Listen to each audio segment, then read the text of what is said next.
why I'm here again, Ricky. He is Ricky again. So the movie with Jason. So how's it going? I'm doing well, Ricky. How do you feel about these 5-week Julys? This extra week before the holidays. Should I explain what I mean by that? Most months have 4 weeks in them, but this July has 5 work weeks in it. Okay, why are we doing that? Because it means we're on an extra week. My body feels like I should be on holidays already. Feels like July should be over. So I'm just waiting for the weekend. Not really, but So how about you? Are you? How's your energy? It's fine. It's fine. Are you looking forward to the time off? Yeah. Sit back and do nothing. I actually got some good news, by the way. I didn't actually tell you about. Oh yeah. But I'm gonna tell you about this one. World exclusive. So, you know how my fight with the council to put up balance. Yeah. Or anything that can stop legal public. We asked. So in my home village, there's a particular area where there's no double allowance. Double allowance is just not there. They cut off at a certain point. So I was on to the council about putting up ballots or something to stop illegal parking on the road. At the same time, my friend also discussed the possibility of repainting the double yellow lines on the particular area. So the old bridge is being closed for the moment and being made into a pedestrian area. We don't agree with that. We want the bridge to stay open anyway, regardless. So they're out during the day closing the bridge. When this happened, I got a phone call from a message from a friend telling me that they repainted the lines. Or sorry, they painted the double lines. So at least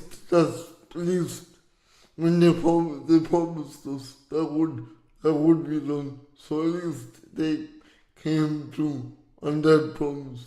Okay. So that is the beginning. That is the start. So then it's back to the question of either, compliance of people seeing the yellow lines and parking anyway, because some people do that. That's the first thought I had. But at least they done what they said. At least they did some part. Now I am looking for I don't know why the company doesn't want balance. They're anti-balance. I just don't get that because it's no point behind balance. At the end of the day, there's no point. And to sound ironic, they have balance aside their own business as well. So I mean, I am not a civil engineer, nor am I a town planner of any kind. But I wonder if there are some places where bollards are less desirable because they might cause crashes. When you're on a road where people are going a certain speed, a crash would be more. Crashing into a bollard would cause problems.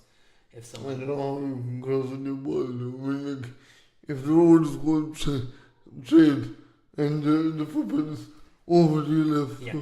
Okay. So how are you going to fair enough. Swing? But yeah, so compliance is the one thing that if there's double yellow lines there, people have to obey them. And then the other thing is enforcement, which is when people don't obey the double yellow lines, are guards paying enough attention to give them tickets? See, that's the sort of thing I couldn't get.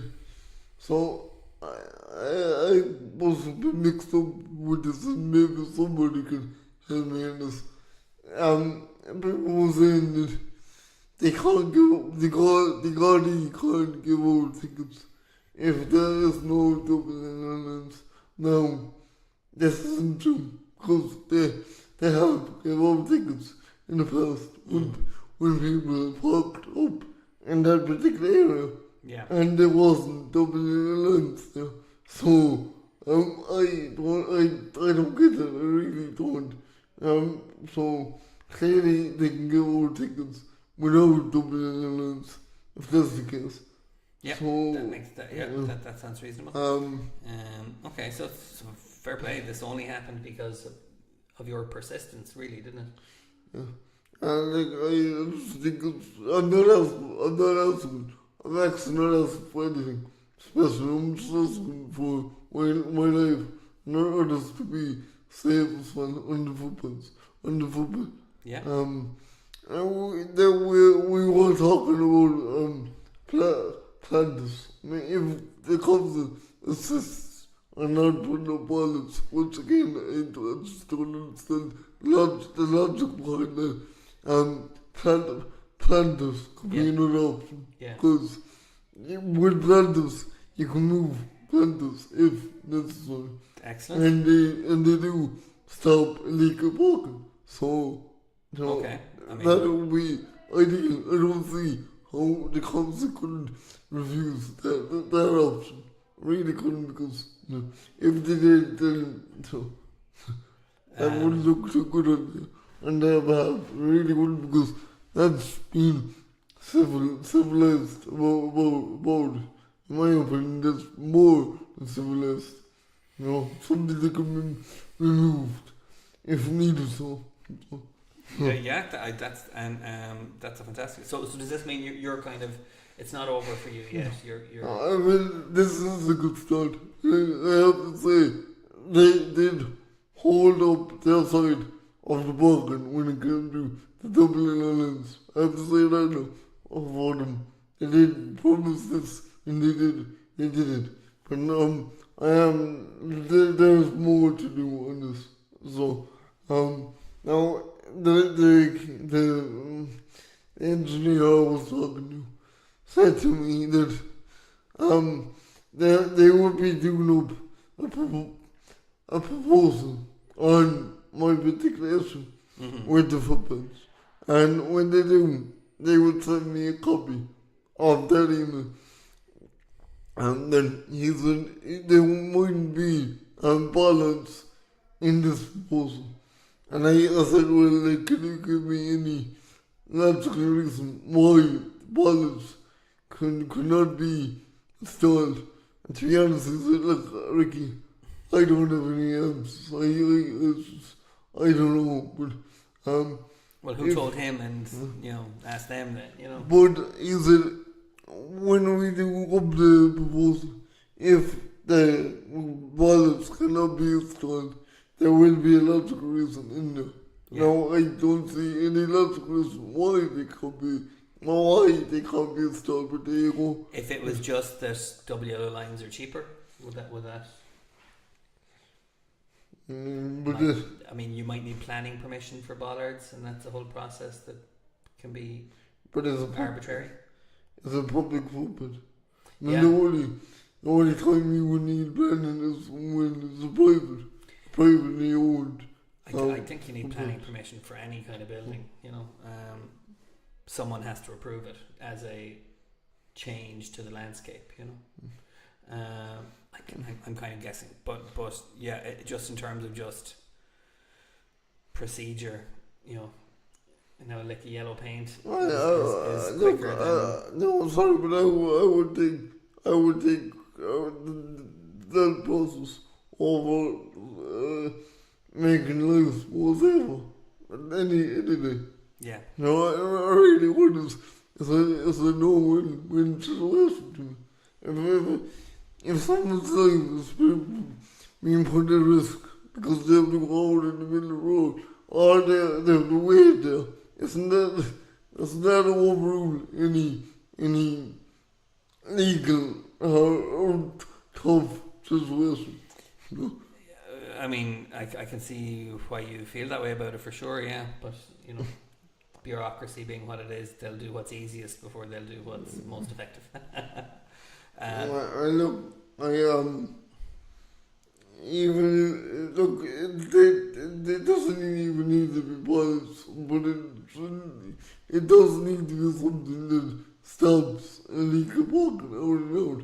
Yeah. And I think that's it's a good move, to be honest. I agree, yeah, I think that's very clever. So, okay, maybe talk to tidy towns about something like that. the woman over there is, or Careful now. no, I don't need to be careful. Also called representatives, the one that actually let me down the first place, who promised me that this would be done, never looked into it. So Okay. I wouldn't even go there, to be honest. Okay. No, I'll keep on to the council, and I'll wait now after the break. And if I didn't hear anything back from them, I will go back in and just say, look, what's going on here? What's happening here? I was promised an email that never came, and I was told that they. Yeah, we have a guest at the door. We'll be ready in just a second, Mark, okay? Yeah, but you want me? Do you want to be on the show? If you don't mind. Okay, do you want to come around the long way and then knock on the door here and we'll let you in there? Hey. I will say to him, look, I was told that you were doing a proposal and that I was getting a copy of that email, and I haven't saw that so far, so what the hell is happening when I was going on? Yeah. So, okay, so more work to do. Can I ask you a kind of a more abstract question? What will you do when all this is over? relax. Okay. I can really relax. You won't move on to a new cause? No. Sorry, my cause. And when I'm done with, they'll be happy and I'll be happy because they'll get rid of me and I'll get rid of them. And they won't have to deal with me again. So after this one, likewise as well, I'll be happy to do. So, you know, one thing. Yeah. Because I'm just fed up of this. Me and advocacy. No, I'm sorry, but I'm not the man to help other people. Because fighting for myself has been unbelievably. But you've also learned so much. Yes, but it has taken a toll on my own end. I didn't actually go into the hospital because I thought there was something wrong with my heart because of this. So, what does that tell you? I'm just not cut out for any of this. I'm really not. So, Okay. after this, I think that's me. I'm just going to sit back and just go on along my life and just, go on, move on to other easy, less tedious projects. So. Well, it's still remarkable that you got so far with it, and that you're willing to keep going too. I'm relentless. That's one. Relentless. I just don't give up easily. When I know something is right, I don't stop. Really don't. Will you feel satisfaction when it's done? When you feel like this was worth it? Yes. Yeah. A big, huge amount of satisfaction. And like I said, they only have to deal with me up to this, so win-win. Win for me and a win for them. So, Great, okay. Now we're sorry. I have to say it goes, because I'm not asking for much. Like, I know I keep saying this, but it's so true. They found the money to build a brand new bridge and actually to close the old bridge. But this is a fight to get a couple of dollars or anything to stop a leak of water. I just don't get how that works. Really don't. I'm asking for my own life to be safe on the footpaths. And it's a fight for that. How does that make sense in this day and age, in this country? How does that make sense? It doesn't. So, but you're getting somewhere, and that's the most important thing. It's not completely Kafkaesque. Have you heard that term before? no. Franz Kafka. It was a German writer who wrote about the absurdity of dealing with bureaucracies and systems and stuff like that. And in his books, people will be trying to do what you're trying to do, and failing at every turn for silly, weird, surreal reasons. He had a book called The Trial, which was about a man who wakes up one day and realizes he's being put on trial, but he doesn't know what for. And so the whole book is he's going through this process and he still doesn't know what it is he's supposed to have done. So it's supposed to give you this real sense of unease and kind of unfairness and injustice. That's Kafkaesque. There's a short story called Metamorphosis. You might have seen references to this, like in The Simpsons or whatever, where a man wakes up one day in his bed and all of a sudden he's been turned into a beetle or a cockroach and he doesn't know why, and he can't get up. He's lying on his back, so he can't turn over and get on his feet. And it's just about the feeling of what that would be like, this weird kind of helplessness. So I think early on, so that's Kafkaesque, is feeling helpless and not being able to do anything in a weird situation, or in an unfair situation. And I think you felt a little bit of that early on. You just felt like people were just saying no and you didn't know why.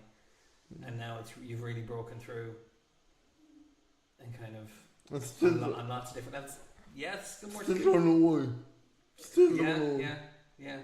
That's Kafka. I'm trying to look for a logical explanation, but no, there's absolutely no logical explanation. Well, it's a very Irish thing and it's a very bureaucratic thing to be, this is just. I know, but that's for people to say this is just not how we do things. I know, but that's the whole excuse. I mean, we're living in the 21st century, 2025. I mean, honestly, we're not living back in the 60s anymore. No, I mean, honestly, the rest of the world has kind of movement. What kind of is it kind of? What excuse do we have? Sorry, there's a government. I am very, very, very sure that councils in other jurisdictions are just as ineffective and I can't speak political. I'm not over. If on the news you see how many strikes there are in Britain and France over public services, I have a feeling.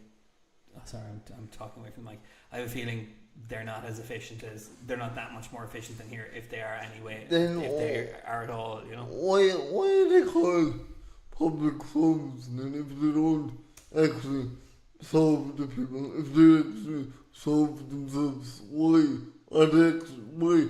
And it's the title public servants. I don't like that kind of defeats the purpose. Of that title, having that title. Yeah, that's true. But good, yeah, you're not going to get anyone changing that either. Okay.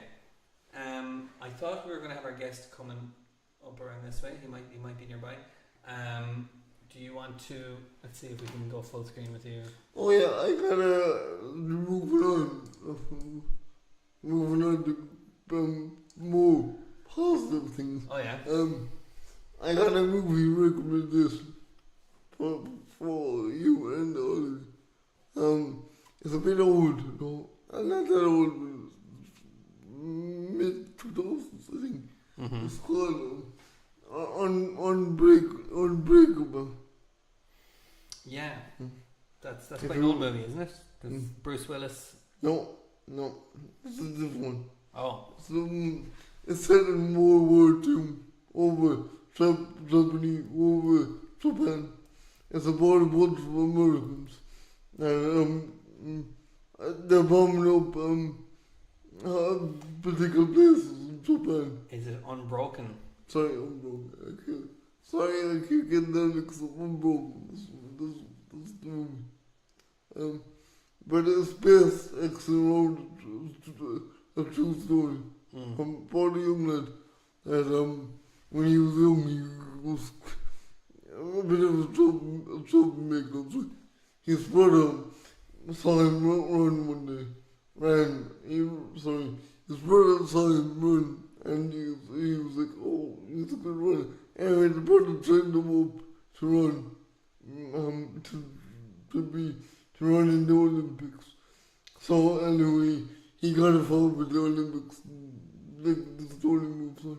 But then he gets involved with the army, with the American army, Mm-hmm. and they go over to Japan and bombing up a particular place in Japan. Anyway, the Japan army, Japanese army, tried their plane down, Mm-hmm. and they get caught by the Japanese army. But it's horrible. They get locked in a camp and under a leader, and the leader is, well, evil wouldn't even be the right word to use. He's sadistic. Yeah. And he picks on this main character, he picks on everyone else, but he sticks to this one character, the main character. It's awful. I won't tell you what nobody's. Okay, no, that's a good summation, and it's directed by Angelina Jolie. Wait, Yeah, this. and written by the Coen brothers. Do you know who they are? No. They made The Big Lebowski, and they made Oh Brother Where Art Thou, and what was more recent? The Ballad of Buster Scruggs. That's on Netflix. It's very good. It's a Western anthology. So they made a lot of very good Miller's Crossing. What was there?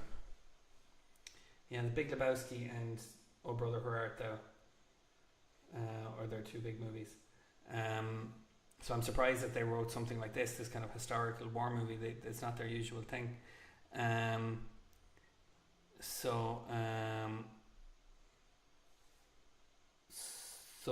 That's a good recommendation. I'm interested. Like Angelina Jolie is a good director. I think she was nominated for awards. I don't know if she won any. But it's a bit intense from the sounds of things. That it gets grim, does it? Yeah, it does. Really, really good. Okay, and I noticed as well that the main two actors are Irish. Jack O'Connell and Donald Gleeson. Yeah, that one, I forgot his name. I knew it was Brendan Gleeson's son, but I couldn't remember his name. Donald Gleeson. What's the other Irish actor? Jack O'Connell. What should I say? Because I only thought that one Irish actor was Donald Gleeson. So Jack O'Connell played Louis Zamperini. He was the Olympian. Yeah, I thought he was American actor. Yeah, he's Irish. And Donald Gleeson played Phil Phillips, his companion at sea, his friend. Yeah, but anyway, I would watch it because like this.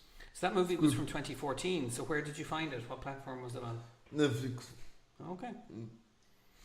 See, I have to say Netflix is quite funny because like some old movies come on Netflix time to time, then they disappear.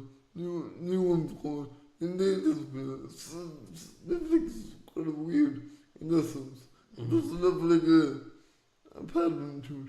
You know what I mean? Really odd. Okay. All right. Good recommendation. I'll be checking that out. All right. Will we see if our guest is Yes. nearby? Yeah. Keep things going there. Yeah, anyway, I would recommend that to anyone now. A fair warning, it's not for the faint of heart. It is tough to watch. The beginning it's okay, it's good. It's not, the beginning is not really, but when they're in the camp, it's unbelievable. So yeah, just to warn people if you have a sensitive nature, this movie might be for you. 'Cause I don't, and I nearly broke out in tears, to be honest, when I watched this. I wouldn't be that sensitive, so that will tell you. Yeah, but that's the only real movie I can recommend. The rest of the movies I haven't been watching. I haven't been watching any new movies. I'm sorry. That's a lie. I saw Happy Gilmore 2, the second installment of Happy Gilmore. Brilliant. I really would recommend Happy Gilmore for anyone who watched previous Happy Gilmore. No, you don't actually need to have watched the first movie, but it does help, because there's a lot of references in it to the first movie, so it's unbelievably funny. It really is. I got a good laugh from watching it. I actually might watch it again. That will tell you. So yeah. Now I don't know where our guest is at this morning.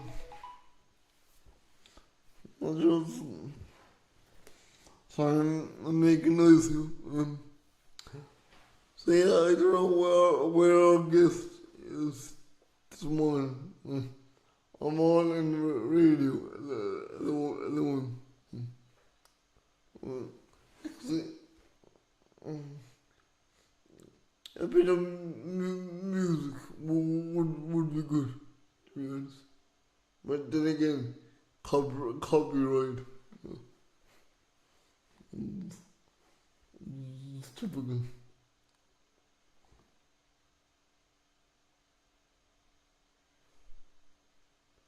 Sorry, I thought I heard someone coming our way.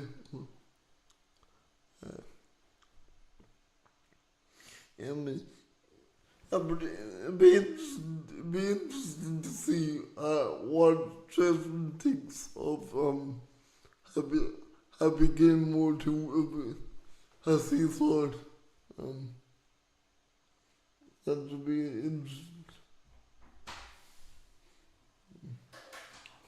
So, Yes. have you seen that? I was talking about Happy Gilmore. Oh yeah, the golf movie. Yeah, the golf movie. I believe there's some comedy in there as well. But I'm talking about the second movie. Yeah. So that's only newly released, Yeah. isn't it? Now, if you want to stay around here, Mark. I think you know, like the movies. Do you know what? It's so long since I've seen them, I don't even remember. Adam Sandler is usually good.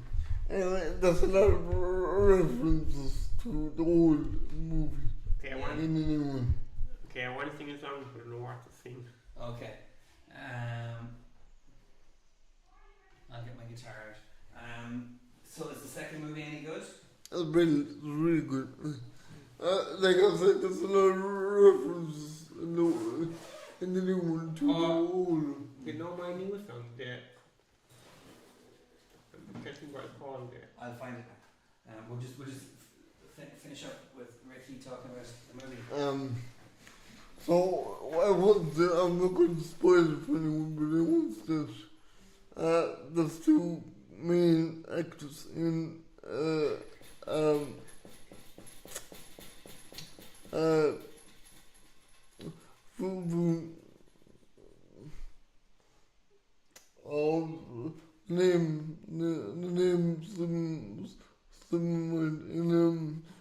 grave.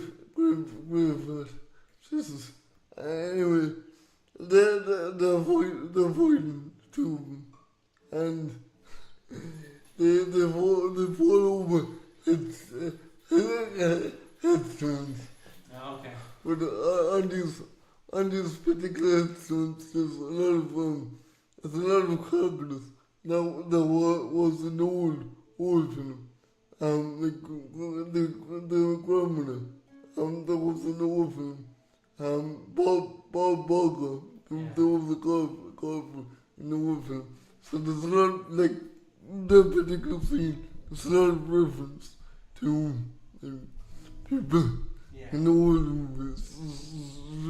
It's really funny though. It's really good. He tries to get back into golf and he's a bit crap at it. Because he never played for a while, but Practice, it's really hilarious. Very good, okay. So two very different movies. Yeah. You might have to watch one to get Yeah, fair enough. the other one out of your mind. Okay, so we have Mark here. Welcome, Mark. Right. You were interested in playing a song, singing a song, and you mentioned your most recent one, which was about Tipperary winning the GAA All-Ireland final in hurling. And this is a fresh song, you only wrote this last week. So, do you just go first? What is it again? It goes like this. I went to the pub with my father on Sunday to see Tipperary play. Yeah. As Tipperary are the best. Tipperary the best and the rest. Okay?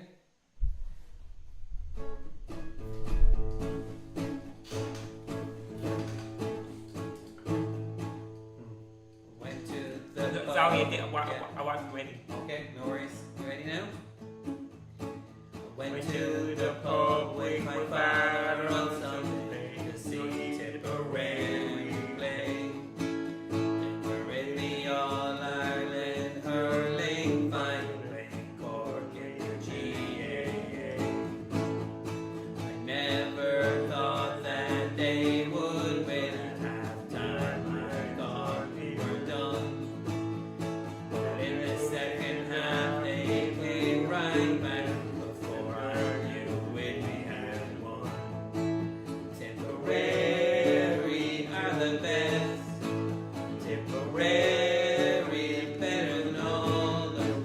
This song wrong. This isn't 6/8. Again. Yeah. Sorry, everybody. I went to the pub with my father on Sunday to see Tipperary play. They were in the All-Ireland hurling final, playing Cork and the GAA.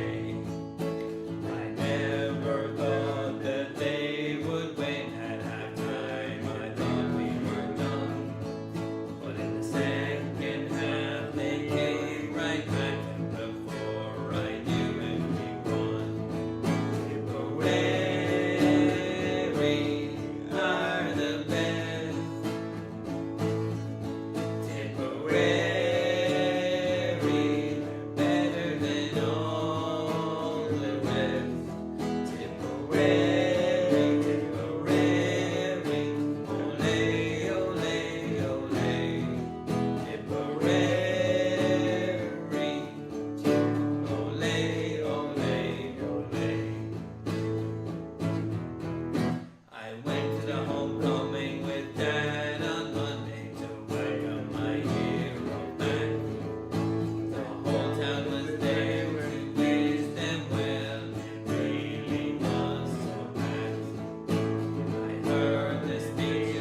Ricky saying.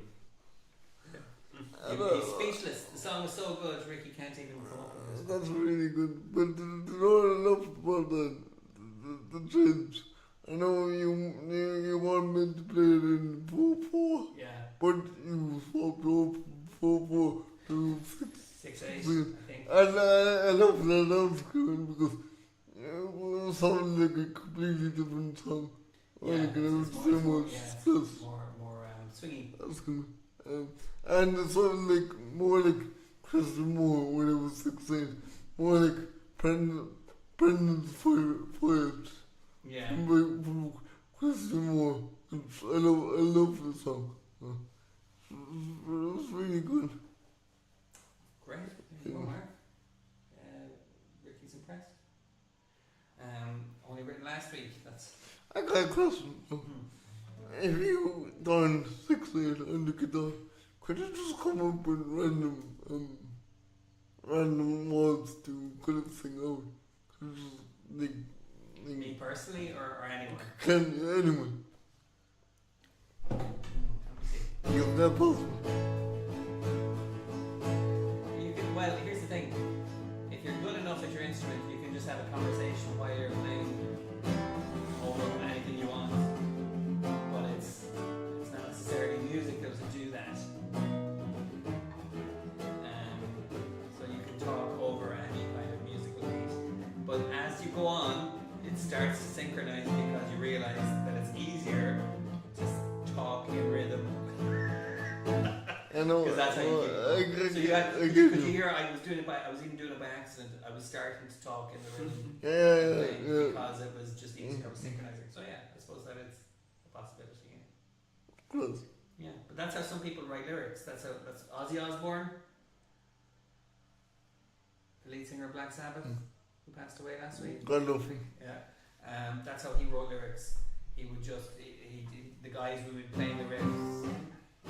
And he would just go in front of the mic and just see what words came to him, like see what melody came to him, see what words fit that melody. And it would be about having, chicken for dinner or something like that. It wouldn't be the kind of dark stuff. But he'd get the kind of sound of the words that he wanted and the melody. And then the bass player would write the actual words. You know, funny enough, I get what you're saying. Because a number of times I spoke over when you were playing, and I could hear particular words from my own voice synchronous with what you were doing. Yeah, so, yeah. You Human communication is very rhythmic and it affects us strongly, yeah. I love 6-8. I love 6-8 though. I mean, 4-4 is good, but 6-8 is better, I think. It has a kind of more kind of sway to it. Yeah, you're right. Swing. That's very interesting. It kind of reminds me of 3-4 words. 1, 2, 3, 1, 2, 3, 1, 2, 3, 1, 2, 3. Kind of reminds me of that. Yeah, that might be 3-4. That's a waltz. Yeah, I know it is, but 6-8 reminds me of 3-4. They can be hard to tell apart. 6-8 beat can be split in two, into 2 3s, in a way that a 3-4 beat can't. But sometimes it can be hard to tell. Yeah, Mark knows what we're talking about, don't you, Mark? So why not just do the 3-4 then? Because the feel is different. Like you're saying, that's swaying feel. But I'm not very. My music theory isn't great, so I don't have a strong understanding of that. In your music service. I'm a music therapist, yeah. So that was a no film. I can play 6-8 and 3-4. I just can't talk about them. That's how musical I am. Sorry, that was no film. That's okay. Music therapists have very different levels of music theory and musical training. Really? Because it's about the clinical side, the clinical use of music, rather than about musicology. So you could, in theory, have no sense in music theory and still be a music therapist because it's all about the therapy of it. It's not about much about the theory.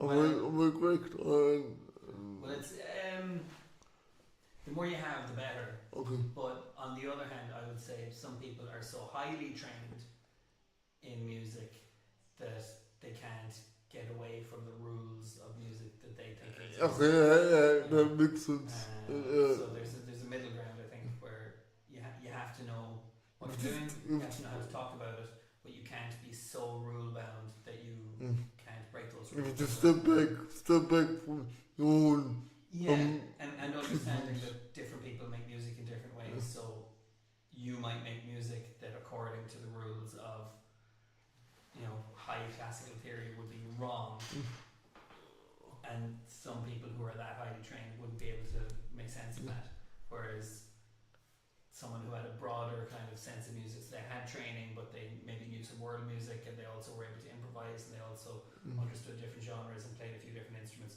would have some way of connecting with what anybody is doing, because there are so many rule systems. So I could be a music therapist if I wanted to, because again, I have broad knowledge in all different types of music and how different types go, and I could step back and not be rigid. My genuine answer would be you could certainly understand the principles of music therapy and get a qualification in music therapy based on your understanding of music and your understanding of psychology. You'd be capable of picking all that up. Where you either are a music therapist or not depends on your ability to interact with somebody musically from moment to moment, and that's you're pretty much talking to them through music. yeah. That's what it comes down to. Yeah. So, That's really like I said. I told you. You get it. So I'm not saying you couldn't do that. It would be a question of that's the thing that decides whether you knowing about music therapy and doing music therapy. There we go. That's a good question. I have a student on placement with me at the moment. I might tell her to check this show out because there was some good stuff there. Okay, shall we do quote of the day? please. Do you want to hear one from Albert Einstein? Go on, please. Okay. Do you know who Albert Einstein is, Mark? He's a very smart man. He was a scientist.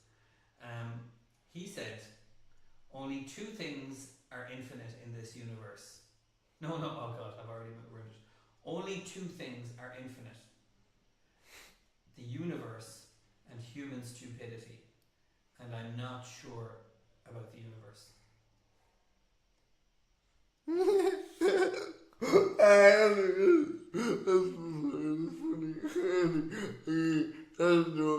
I have to agree with him on the universe changes every now and then in different unpredictable ways, but human nature seems to be constant. It seems to be constant. I'm not going to say it is because I don't have the facts. I don't know.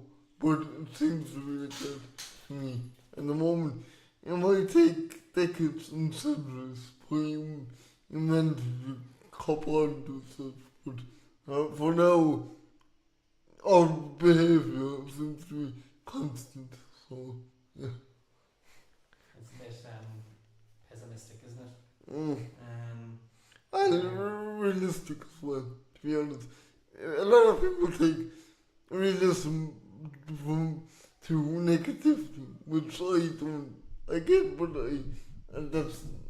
they don't really open their minds. Like, you can be pessimistic, but still be realistic. It doesn't have to be negativity. I mean, realistic doesn't make it negative. It just makes it real. It's just talking the truth, regardless of hard the truth is for the people to hear.